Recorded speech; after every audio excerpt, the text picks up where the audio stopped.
Environment का मतलब क्या होता है हिंदी में, जिससे हम लोग कहते हैं पर्यावरण।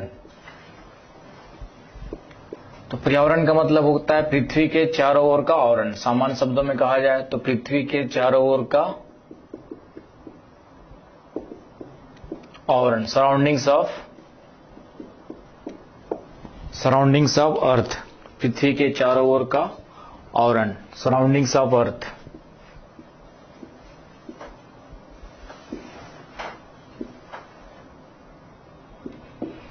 सामान्य शब्दों में हम लोग इसे कहते हैं सराउंडिंग्स ऑफ अर्थ, पृथ्वी के चारों ओर का आवरण।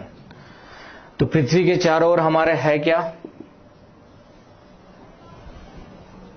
प्राकृतिक रूप से देखेंगे तो आपका तीन मुख्य चीजें विद्यमान है। एक तो हो गया आपका लिथोस्फीयर, स्थल मंडल, स्थलीय भाग पे पाए जाने वाले, मतलब आपका पूरा का पूरा लैंड मास, स्थल मंडल। उसके बाद आपका वायुमंडल, एटमॉस्फेयर।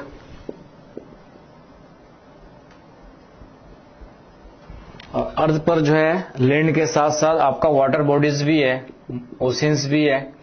तो आपका फिर से आ जाता है हाइड्रोस्फीयर।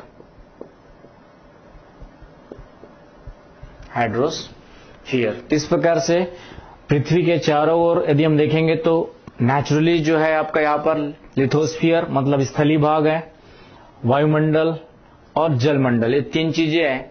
और इन तीनों चीजों के आधार पर देखा जाए तो पृथ्वी पर समस्त जीव जंतु वनस्पति का अस्तित्व यहाँ पर पाया जाता है। जितने भी फ्लोरा एंड फौना है वह तीनों के कारण से विद्यमान है।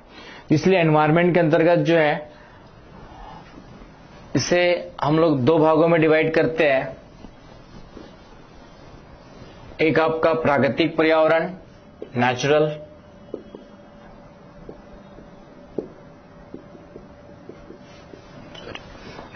एनवायरनमेंट,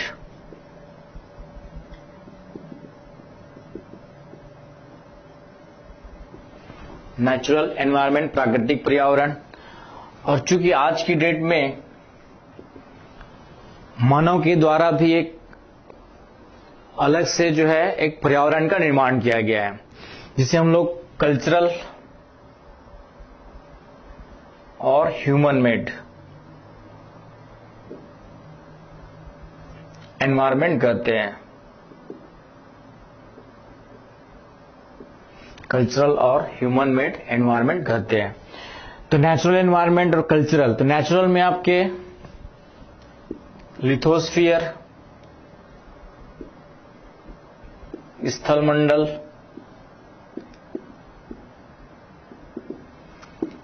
वायुमंडल, एटमॉस्फेयर,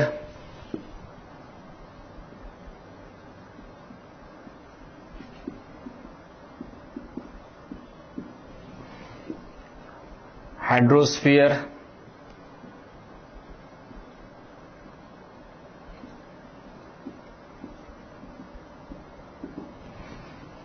और इनके आधार पर जैसे कि मैंने बताया था समस्त जीव जंतु पाए जाते हैं, जिसे हम लोग कहते हैं बायोस्फीयर,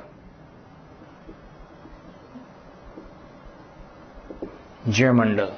तो एनवायरनमेंट में नेचुरल रूप से देखेंगे स्थल, वायु, जल और उस पर निर्भर रहने वाला बायोस्फीयर का मतलब जितने भी जीव जंतु है, फ्लोरा एंड फौना एवं वनस्पति, फ्लोरा एंड फौना, जितनी भी चीजें आ जाएंगी आपकी इसके अंतर्गत आपकी आ जाएंगी। फ्लोरा एंड फौना आ जाएगा आपका पूरा का पूरा। तो ये आपका बायोस्फीयर के अंतर्गत आता है।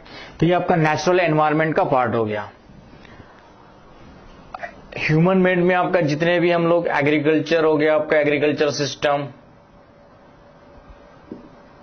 इंडस्ट्री,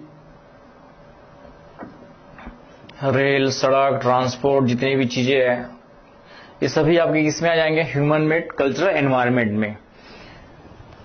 तो एनवायरनमेंट के अंतर्गत जो है ये जो सभी चीजें हैं, ये जो सभी एलिमेंट्स है वह आपस में क्या है, इंटर रिलेटेड है, इंडिपेंडेंट नहीं है। स्थल, वायु, जल और जीव जंतु, वनस्पतियों का जो जीवन है इन तीनों पर निर्भर है, स्थल, वायु और जल पर। यदि इनमें तीनों में से कोई भी एक अब्सेंस रहेगा तो आपका फ्लोरा एंड फौना का एग्जिस्टेंस पॉसिबल नहीं है। तो जीव जंतु और ये पूरे एनवायरनमेंट के बीच में एक आपका क्या है, इंटर रिलेशन है। इसी इंटर रिलेशन को हम लोग फिर क्या कहते हैं, इको सिस्टम कहते हैं।